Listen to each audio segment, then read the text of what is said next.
حماده خاطب.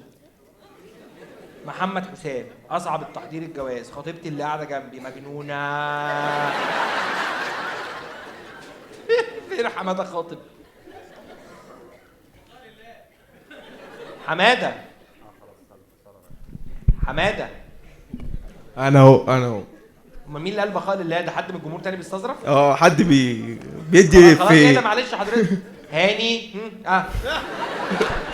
اصعب انت ليه بتقول ان خطيبتك مجنونه؟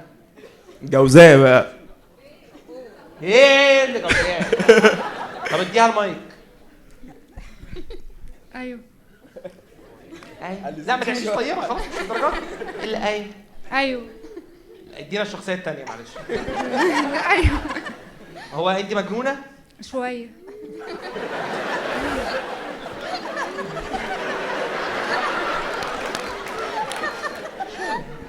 طب خلاص ادي المايك لحماده. حماده معاك اهو. انت يا عم انت ربنا معاك يا رب. انتوا بقالكوا قد ايه مخطوبين؟ سنة. هتتجوزوا امتى؟ السنة الجاية ان شاء الله. يعني انت بقالك سنه وباقي سنه؟ ان شاء الله. خلاص ما تعيطش. بدات ولا لسه؟ بدات التحضيرات اللي هي من لا لسه. طب الوضع هي صعب. دلوقتي اظهرت انها مجنونه؟